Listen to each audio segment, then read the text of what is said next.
Salut, c'est Alyosha. Bienvenue dans Vision.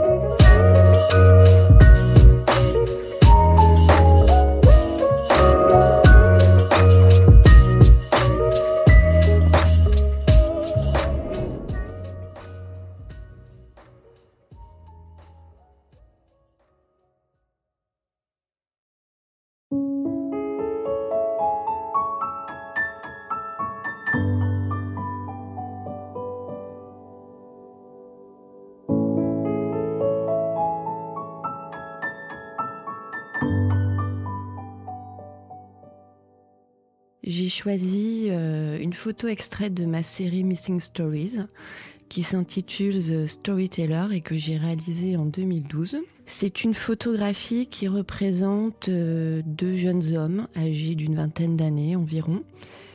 L'un est vêtu d'un gilet sweat sportif bleu et il tient dans sa main un sac de plastique qui brille en quelque sorte, avec sur lequel il y a des réflexions de lumière. Et il est entouré des mains d'un autre jeune homme qui est très proche de lui, très proche de son oreille, de son visage. Il a l'air de lui chuchoter quelque chose à l'oreille, à moins qu'il soit proche d'un baiser. Il y a une ambiguïté en tout cas dans cette relation que j'ai voulu mettre en place. C'est une photo que j'ai complètement mise en scène, que j'ai construite, scénarisée à partir de croquis. Et elle a été réalisée dans le cadre d'un projet que j'ai fait avec des mineurs étrangers isolés sur plusieurs mois. Et donc ces deux jeunes hommes sont deux mineurs étrangers isolés, beaucoup plus proches de la majorité que de la minorité. L'un s'appelle Merveille, on va dire le protagoniste principal, et l'autre s'appelle Shérif. C'est une photo qui est faite dans un espace pas complètement identifiable, dans la pénombre, avec un clair-obscur qui est amené par une sorte de lampe artificielle très légère qui vient de face et qui donne à l'ambiance quelque chose à la fois d'intime mais d'énigmatique, avec une tonalité bleutée. Cette image de Storyteller, elle fait référence à un épisode que j'ai vécu avec eux, avec Merveille notamment, le protagoniste de l'image, qui en fait a été démasqué en quelque sorte. Il a été dénoncé, on ne sait pas par qui.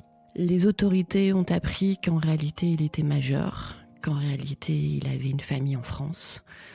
Et pour lui, se faire passer pour un mineur étranger isolé était la seule façon pour lui d'obtenir des papiers, puisque ses parents étaient en situation irrégulière. Et j'ai vécu ce moment avec lui où il a été envahi par le fait que tout s'écroulait. Son histoire, son accueil, tout était compromis. J'ai continué à le côtoyer et plusieurs mois après, je lui ai proposé qu'on revienne sur ce moment où il s'est senti dénoncé. En fait, c'est comme ça que lui, il a vécu. Aussi, on a réalisé, c'est une photo qui met en œuvre, en tout cas, ce rapport ambigu qu'il pouvait y avoir entre ces jeunes. Le titre renvoie The Storyteller que l'on pourrait traduire par conteur, mais également par raconteur d'histoire. Et du coup, qui met ce récit, cette question du récit au centre.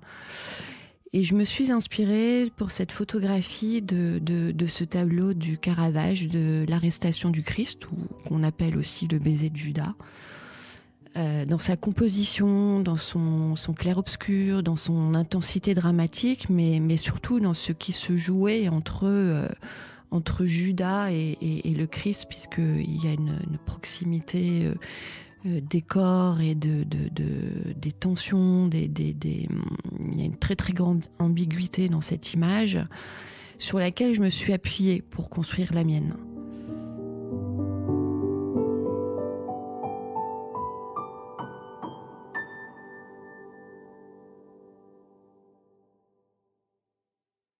Je suis Laura Hainaut, je viens du nord de la France où j'ai grandi, plutôt dans la région lilloise, entre la ville et la campagne, on pourrait dire. J'ai grandi aux alentours de Lille jusqu'à l'âge de 10 ans. Et puis ensuite, je suis partie dans une petite zone pavillonnaire à la campagne où mes parents vivent toujours. Voilà, j'ai eu on va dire une adolescence marquée entre la campagne, entre un isolement en tout cas de la ville et en même temps fortement marquée par la musique, par des envies d'aller à des concerts, etc. Dans une culture indépendante que je me suis forgée très vite au lycée. Et donc une sensibilité aussi aux arts assez forte, puisque mon père a une pratique amateur de la peinture et dans laquelle j'ai toujours baigné. Et très vite, j'ai continué à étudier les arts plastiques au collège, au lycée. Et de là, j'ai fait des études d'arts plastiques à la faculté de Lille, après avoir été refusée à 2 reprises, puisqu'à l'époque, le concours d'entrée, il s'agissait de dessiner, ce qui n'était pas du tout ma qualité. Et donc j'ai fait 3 ans à la faculté d'arts plastiques où assez vite j'ai développé une pratique de la photographie et je suis partie à l'ENSAF de la Cambre à Bruxelles pendant 3 ans et je suis revenue dans le Nord au Fresnoy, Studio National des Arts Contemporains, où j'ai passé 2 ans. Lorsque j'ai terminé le Fresnoy, je me suis tout de suite... j'ai tout de suite continué dans cette voie artistique à faire des résidences, beaucoup dans la région du Nord-Pas-de-Calais. J'ai eu la chance d'être beaucoup soutenue aussi et d'avoir, en tout cas auprès de pas mal de structures, trouvé des appuis pour mettre en place une pratique de l'image à la fois dans le nord de la France, mais aussi à l'étranger, et tout en faisant une multitude de petits jobs pour gagner ma vie. J'ai souhaité, en effet, en quittant le Fresnoy, ne surtout pas sombrer dans un travail alimentaire qui finalement reprend toute la place. Donc j'ai toujours été très déterminée dans le fait d'être artiste.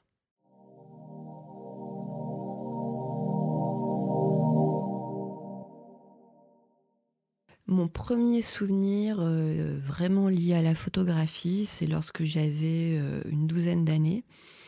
Mon père avait récupéré des plaques photographiques de notre famille, enfin de sa famille principalement, et de la maison dans laquelle on vivait. On a entrepris d'installer un petit labo photo dans un KGB chez nous, et on a commencé à faire des plages contact de ces plaques photographiques.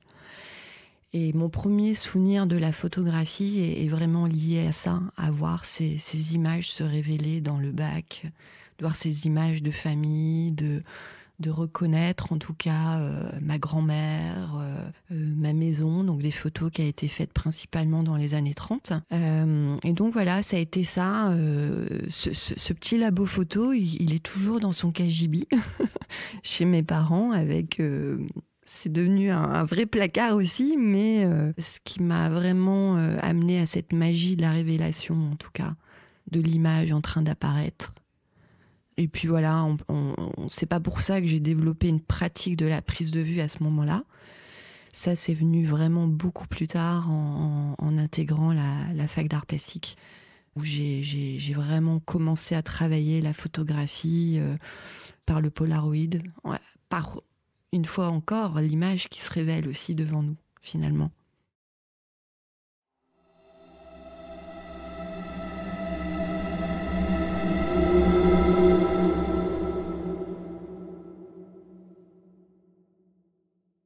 Je dirais que mes influences photographiques et littéraires sont principalement américaines. De mes premiers amours photographiques comme Walker Evans, Robert Frank, Dorothea Lange, Diane Arbus, Stephen Shore, Eggleston, mais aussi des pratiques beaucoup plus ancrées dans l'art contemporain comme... Jeff Waltz est un auteur qui, depuis que j'ai commencé mes études d'art, m'a énormément marqué, influencé, nourri. C'est peut-être l'un des artistes qui est toujours, on va dire, à mes côtés aujourd'hui. Et puis, il y a évidemment la littérature américaine, Don DeLillo, Jim Harrison, Russell Banks, Toni Morrison, Baldwin, Philip Roth. Mais je me nourris aussi énormément d'auteurs entiers, comme des grands penseurs comme Édouard Glissant ou Patrick Chamoiseau, qui sont vraiment aussi des auteurs qui m'accompagnent depuis très très longtemps, notamment aussi par rapport à tout ce projet que je développe dans l'océan Indien. Et puis, il y a des artistes aussi, des artistes qui allient l'image filmique, en tout cas, qui me passionnent beaucoup, comme John Akomfra, Francis Alice, Steve McQueen. Mohamed Bouroussa, c'est aussi un compagnon de route et un ami depuis très très longtemps.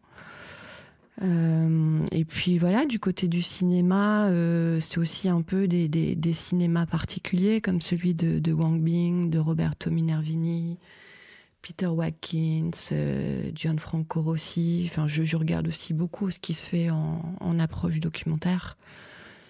Voilà un petit peu ce qui peut jalonner parmi beaucoup d'autres artistes, ce qui m'intéresse.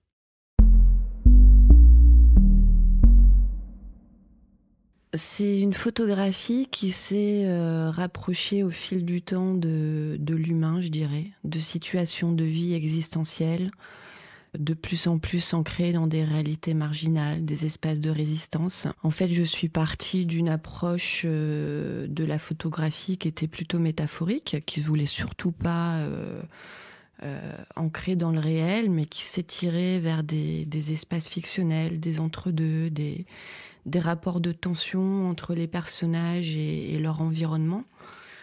C'est des rapports de tension qui existent toujours aujourd'hui dans mon travail, mais qui ont évolué. Et à cette époque-là, les personnes que je photographiais étaient davantage des modèles, ils incarnaient des personnages de fiction. Et peu à peu, suite à des rencontres que j'ai pu faire, des résidences d'artistes, je me suis nourrie des récits de vie de personnes que je rencontrais, de leur rapport au monde, pour finalement en arriver à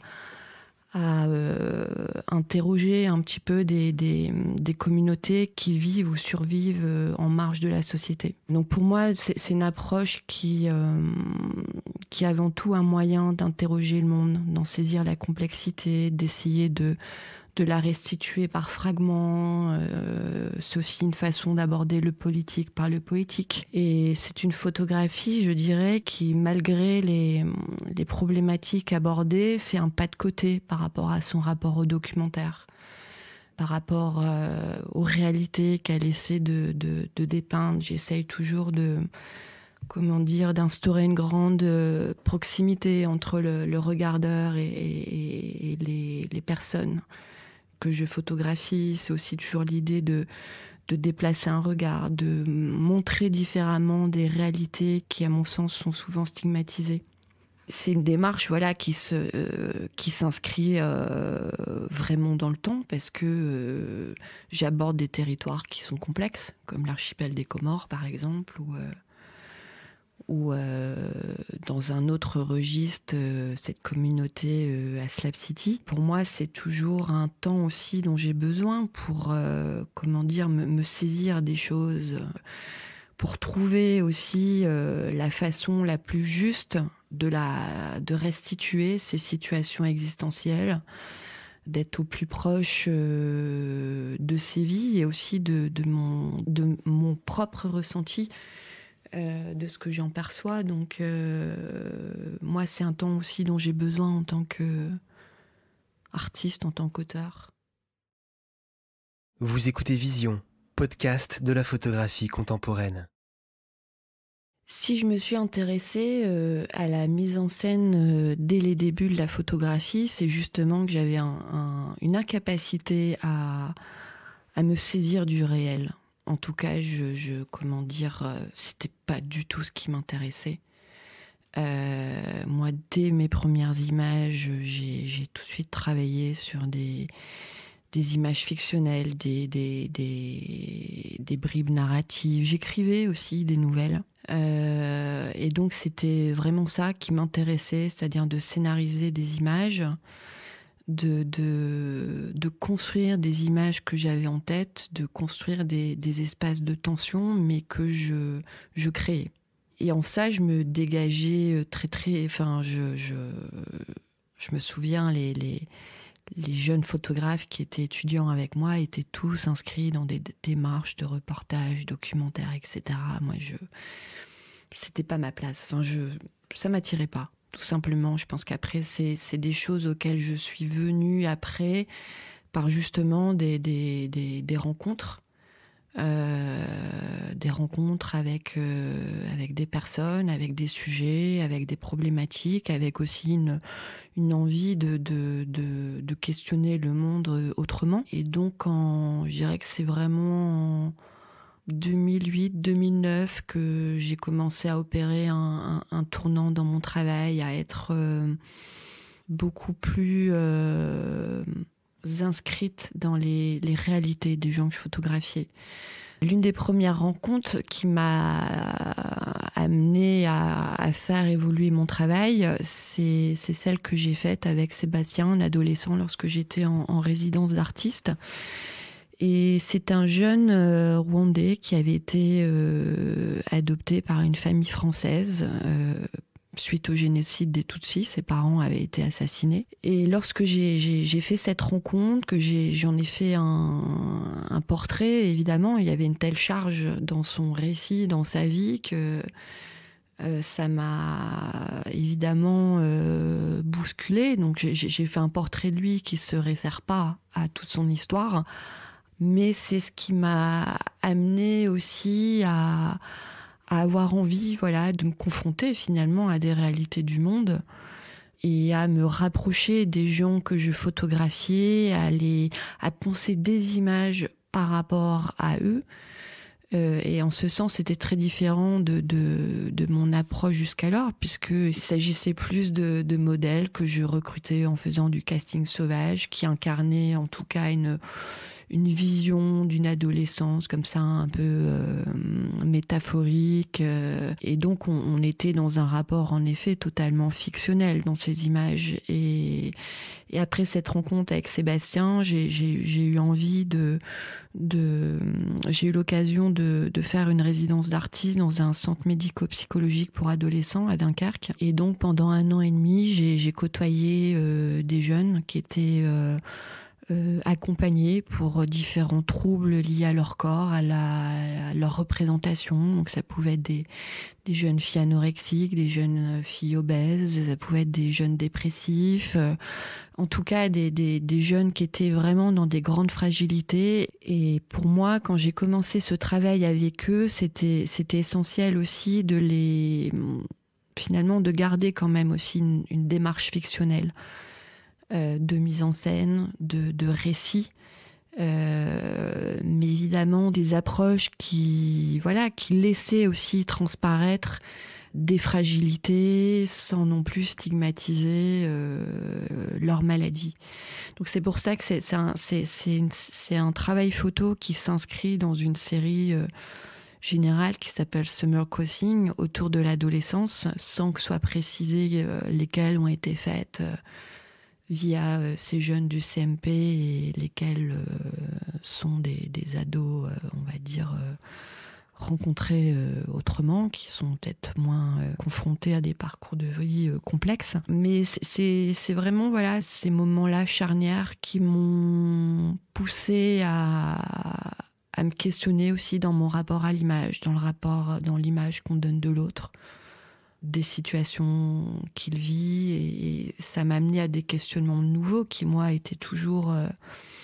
en tout cas, ma pratique de l'image, elle a besoin aussi de se positionner constamment face à des situations, à trouvant des modes de dialogue aussi avec les gens avec qui je travaille. Donc c'est vraiment ça aussi qui m'intéresse.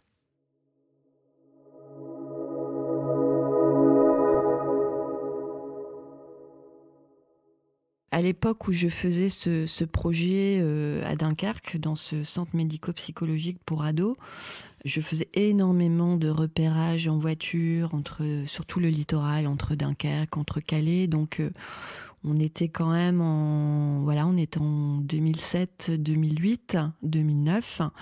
Et évidemment, je voyais énormément de personnes migrantes le long des routes. Je les croisais dans mes repérages, dans des endroits de la lande. C'était toujours un peu des rencontres comme ça, furtives, qui ont complètement imprimé ma rétine, en fait. En tout cas, toutes ces silhouettes au petit matin, ces déplacements comme ça de corps aussi, parce que les migrants sont dans un rapport à la marche perpétuelle. Et donc, il y a une façon comme ça d'arpenter l'espace qui m'interpellait. Mais j'étais sur ce projet d'ado et puis, je me sentais pas suffisamment aguerrie pour aborder ces problématiques migratoires. Et finalement, il a fallu que je fasse un déplacement géographique à Rome, en Italie, pour de nouveau y être confrontée, mais d'une autre manière. C'est-à-dire que quand je suis arrivée en 2009 à Rome, je savais pas du tout sur quoi j'allais travailler. J'ai commencé à faire des repérages, toujours dans des espaces lisières entre l'espace naturel et la ville, parce qu'on n'en a pas parlé, mais le paysage dans son rapport à l'individu occupe quand même une place importante dans mon travail. Et en faisant ces repérages, j'ai de nouveau été confrontée à des présences comme ça, très, très furtives, très invisibles, de réfugiés dans les grands parcs romains, qui se manifestaient par finalement des habitats camouflage qu'ils avaient construits dans des parcs avec des petites armatures de branchage, des vêtements cachés, des couvertures roulées laissées dans des buissons. Il y avait donc dans ces traces comme ça de vie, de survie, pour moi quelque chose qui se matérialisait de l'urgence. Et de l'invisibilité, de la nécessité aussi pour des personnes finalement de quitter l'espace urbain pour trouver un refuge ou une base arrière dans l'espace naturel. Et c'est vraiment par cette confrontation, ce rapport au paysage finalement que j'ai souhaité, j'y ai vu un axe de recherche qui moi m'intéressait en fait, parce que c'est pas le tout de vouloir travailler sur un sujet, c'est comment est-ce qu'on l'aborde. Et finalement, c'est par ce rapport, toujours ce rapport au paysage, ce rapport de camouflage, en quelque part que j'ai commencé à travailler sur la migration clandestine à Rome. Et donc, je suis revenue à Calais avec donc, en tout cas, une envie d'aborder ce sujet par ce rapport par des formes de rapports de résistance au sein de l'espace naturel, qui en fait ont été aussi nourris par un autre déplacement que j'ai fait à l'île de la Réunion. Donc c'est surtout ça en fait, c'est-à-dire que tous mes projets naissent de rencontres ou de déplacements géographiques. Et en 2009, j'ai été invitée à l'île de la Réunion en repérage. Et tout en m'intéressant à l'histoire de l'île, l'histoire esclavagiste, j'ai fait la connaissance de Comoriens qui étaient sans papier à La Réunion, qui étaient complètement stigmatisés, qui vivaient dans un bidonville pas très très loin de chez moi. Et puis j'ai commencé à aller les rencontrer. Je voyais ces jeunes, des ados qui... C'est un bidonville qui était traversé par quasiment toute la ville, tous ceux qui allaient travailler, tous ceux qui allaient à l'école. Et puis il y avait ces jeunes-là qui nous regardaient passer. Et donc voilà, je suis allée les rencontrer, discuter avec eux. Et c'est vraiment par eux que j'ai eu connaissance de l'archipel des Comores, de ce qui se passait, de la scission entre Mayotte et les Comores, de la façon dont la France avait créé une frontière au sein de cet archipel. Donc voilà, je prends connaissance en tout cas de ces récits de ces jeunes qui étaient partis d'Anjouan jusque Mayotte, puis de Mayotte à La Réunion. Pour moi, ça me semblait essentiel de travailler sur cet archipel dont on parlait extrêmement peu en France et qui cristallisait en tout cas un positionnement de la France, que moi je qualifierais quand même de colonial aujourd'hui, encore à Mayotte. Et il y avait en tout cas dans cette zone de l'océan Indien tout un tas de problématiques qui me semblaient essentielles d'aborder, que ce soit migratoire, que ce soit du point de vue de l'histoire de l'archipel, des rapports que la France entretient avec ces îles. Et voilà, c'est ce qui a déclenché le début d'une vaste recherche entre les Comores et Mayotte depuis 2009, et sur lequel je travaille toujours.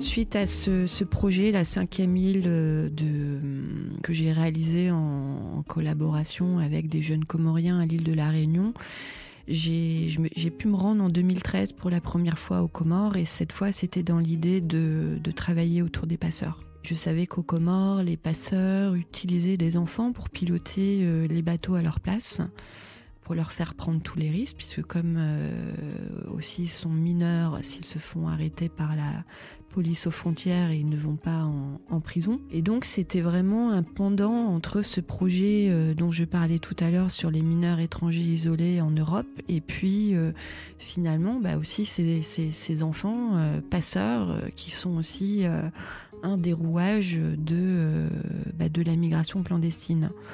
Et donc j'ai réalisé mon premier film Coropa autour d'un petit garçon qui s'appelle Patron, qui à l'époque a 12 ans, et qui est formé par un passeur qui s'appelle Ben, lorsque je les rencontre. Et donc j'ai fait ce film autour de la transmission de ce métier illégal, autour de l'emprise aussi de l'adulte sur cet enfant.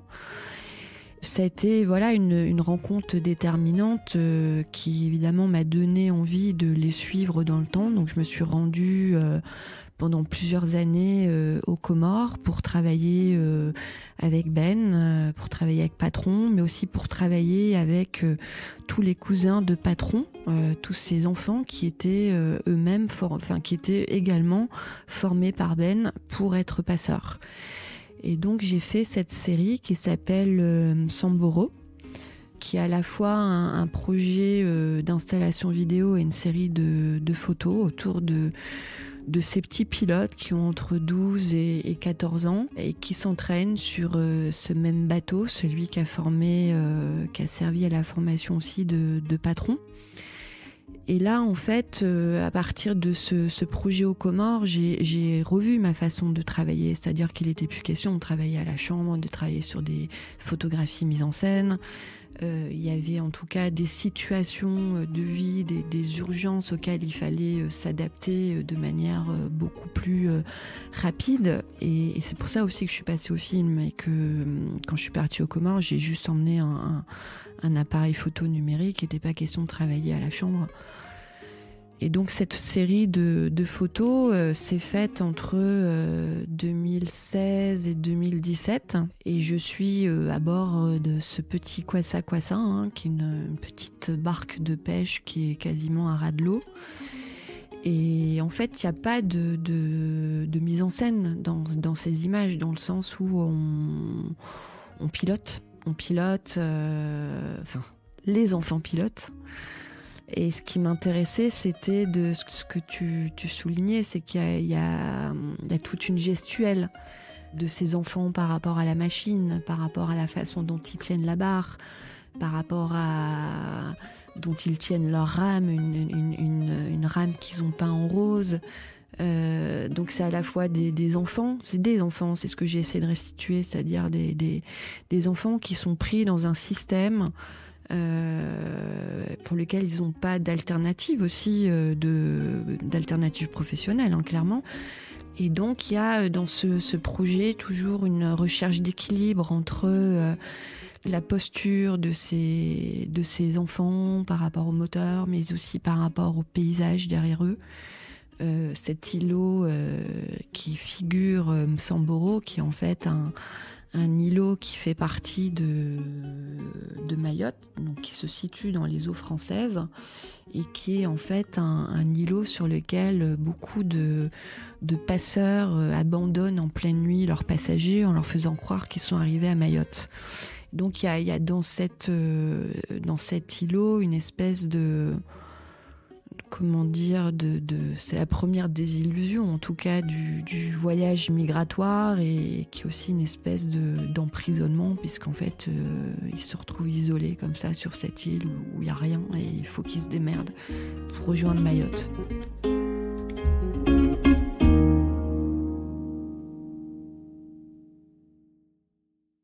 Comme pour chaque projet, en fait, quand je cherche à travailler avec des gens, je leur montre ce que je fais, qui je suis, je leur montre un maximum d'images.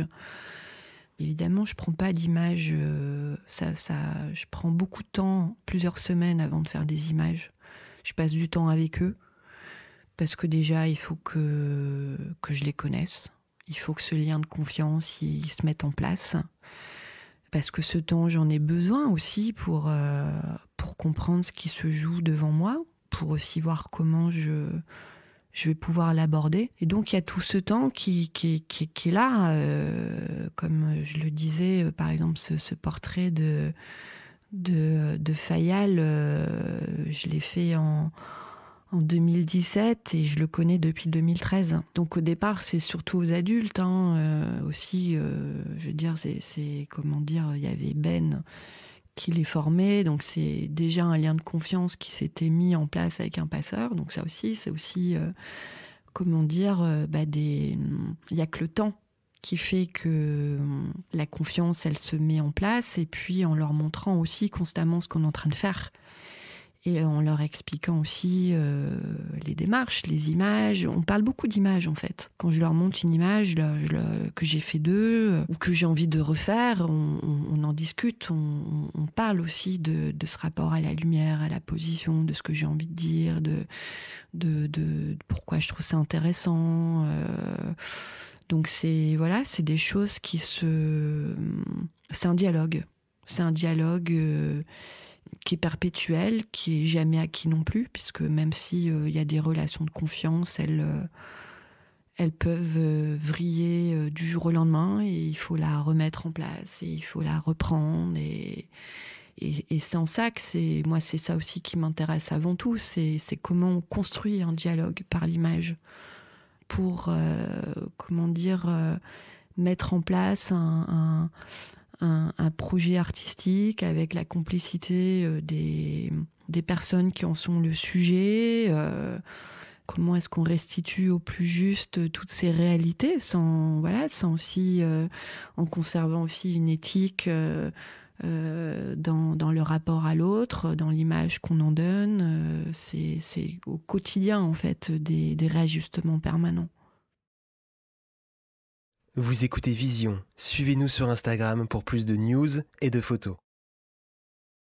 Depuis 2009, en fait, mon travail s'intéresse principalement aux espaces de marge, de résistance qui peuvent se recréer dans différents espaces naturels.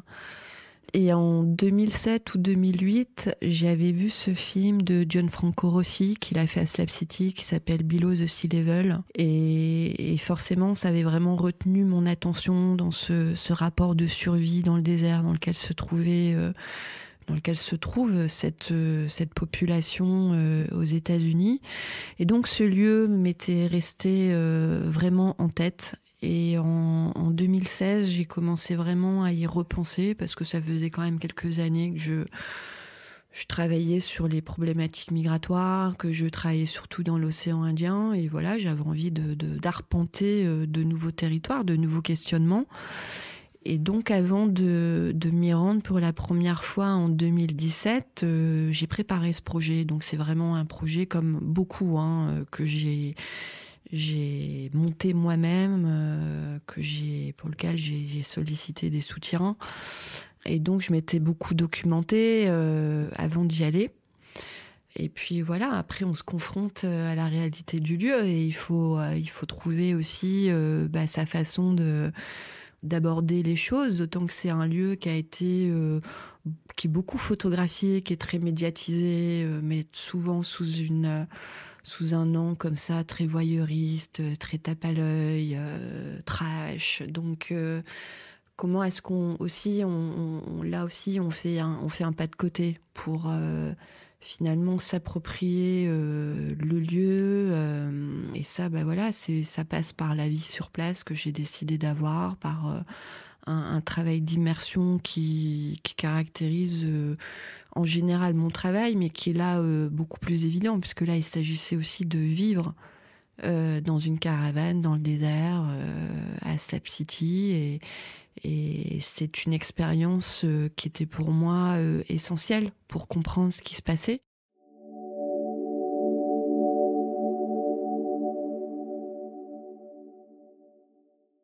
Ce qui m'intéressait aussi dans cet espace de Slap City, c'est qu'il a un historique militaire.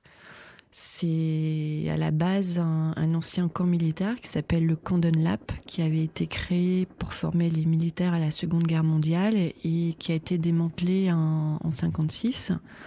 Et suite à ce démantèlement, des militaires qui avaient nulle part où aller sont restés squatter la zone et puis ils ont été rapidement rejoints par des travailleurs saisonniers qui venaient pour les entreprises locales et qui avaient nulle part où loger. Et depuis la fin des années 50, c'est devenu une espèce de terre d'accueil pour une population qui n'a plus de logement.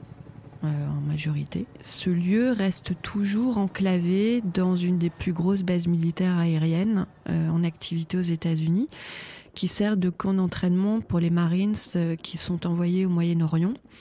Donc c'est là qu'ils s'y sont entraînés pour la guerre du Golfe, pour l'Afghanistan. Pourquoi ? Parce qu'il y a une topographie de désert qui est proche de celle qu'ils vont trouver. Et donc il y a un contexte comme ça un climat un peu de guerre quand même qui est assez oppressant autour de Slap City, parce qu'on est constamment survolé par des avions de chasse, parce que il y a des bombardements, parce qu'on voit des espèces de champignons comme ça qui s'élèvent, qui font trembler toutes les caravanes. Et c'est aussi par ce lien avec ce lien qui allait être permis avec aussi la politique militaire des États-Unis que j'ai choisi d'aller travailler à Slap City. Parce que ce qui m'intéresse, c'est de partir d'un territoire pour finalement aborder une histoire sociale, une histoire politique, une histoire photographique également. Et Slap City, je l'appellerais... Alors moi, quand j'en parle, je dis que c'est un campement. Parce que pour moi, c'est pas une communauté dans le sens, il n'y a pas de représentants, il n'y a pas une volonté d'organiser les choses. C'est vraiment un espace anarchique où chacun est libre de vivre comme il le veut. D'ailleurs, c'est cette liberté qui est vraiment revendiquée par les slavers. Et donc c'est un campement de caravanes déglinguées, on va dire, qui accueille une population qui a été pas mal abîmée par la vie. Beaucoup ont perdu leur logement pendant la crise des subprimes, ont perdu leur job.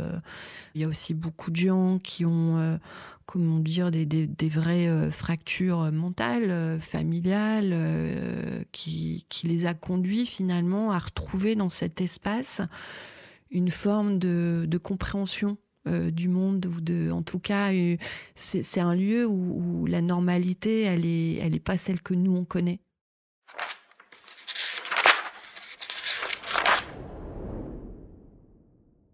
Pour moi, il y a dans la façon dont vivent et survivent, en tout cas, cette population de Slap City au sein de ces caravanes, de ces tentes, de ces habitats complètement rafistolés dans le désert, ces parcours de vie qui ont été fragilisés par par la récession, puisqu'il y a pas mal de gens qui ont perdu leur logement pendant la crise des subprimes et qui, de ce fait, ont échoué à Slab City.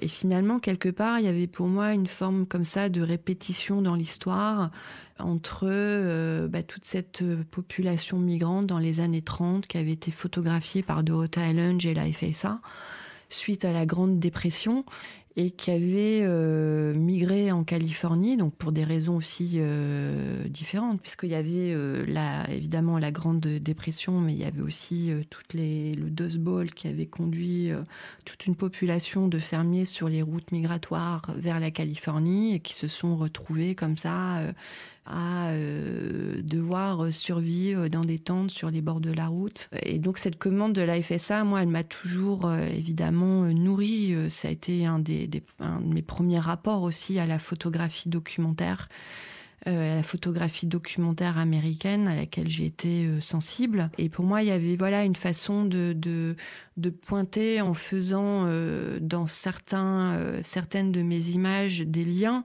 vers des photographies iconiques de Dorothy Lange, qui était plus comme une façon aussi de pointer cette répétition dans l'histoire en tout cas de ces inégalités qui amènent comme ça toute une population d'un des pays les plus riches à survivre vraiment dans des conditions extrêmes.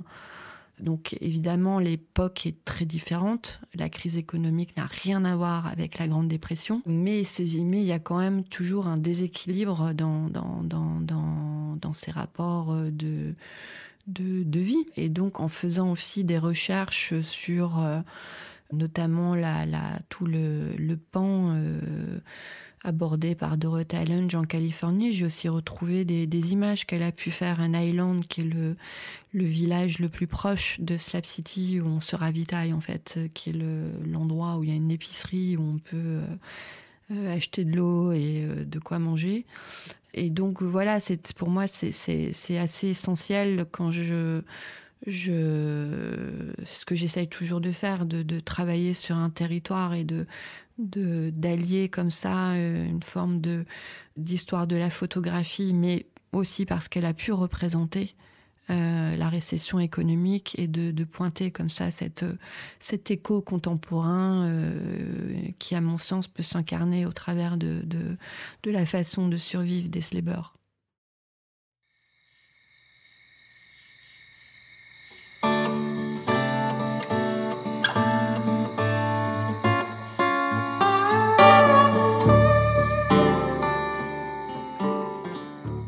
C'est une photo qui s'appelle Annie at Church ou Annie Reading the Bible. J'ai pas encore choisi le titre finalement, il varie. C'est une photo de Annie, ma collaboratrice avec qui je partage mon temps à Slab City et qui est vraiment ma coéquipière sur ce projet. Et j'ai fait ce portrait d'elle au Ministry of Church, qui est un des lieux qui compte beaucoup pour moi à Slab City.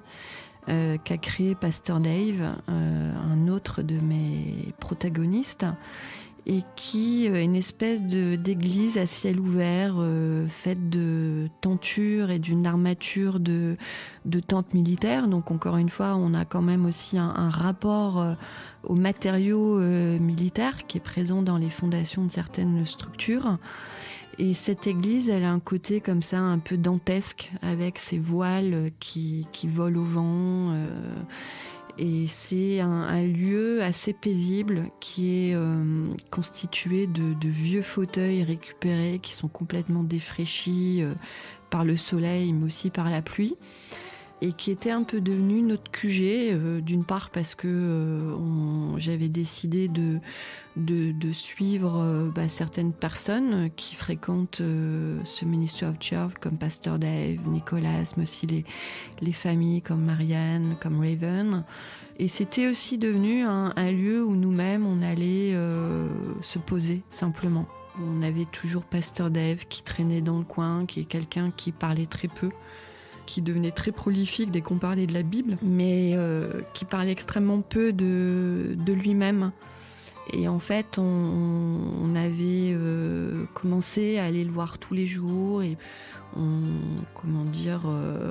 Eni, elle lui posait des questions autour de la Bible. C'était aussi pour elle, sans détailler sa vie personnelle, mais c'était aussi c'est quelqu'un qui aussi dans sa vie a un parcours assez chaotique, proche des Sleiber, et en étant isolé dans le désert, finalement aussi, cette sérénité qu'on pouvait trouver autour de Pasteur Dave, quand on vit à Sap City, ça nous renforçait. Donc c'est une image comme ça qui est assez simple, où elle est je pense assez sereine, assez en même temps il y a ces tatouages qui marquent son corps avec ce nœud qui barre sa gorge. Oui, c'est une des images que j'ai qui compte le plus pour moi dans cette série.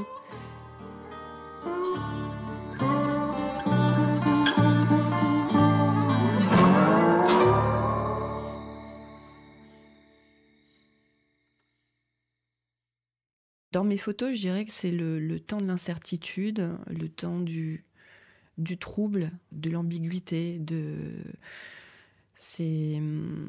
finalement, on ne sait jamais trop à quel moment, en effet, sont faites les images, et c'est des moments comme ça, entre le jour qui se lève, la nuit qui arrive, qui moi m'intéresse, parce qu'il y a une lumière comme ça très très particulière qui amène vraiment une singularité aux situations. Et il y a tout un pan aussi de mon travail, mais qui est principalement filmique, qui est fait de nuit. Et pour moi, la nuit aussi, c'est le moment,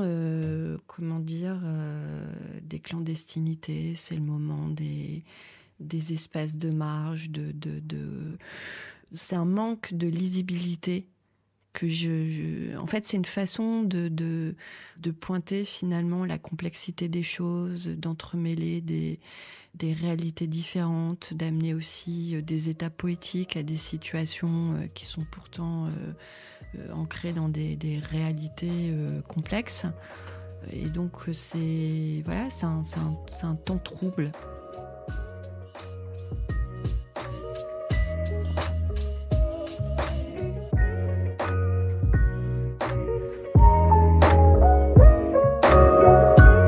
Merci d'avoir écouté Vision.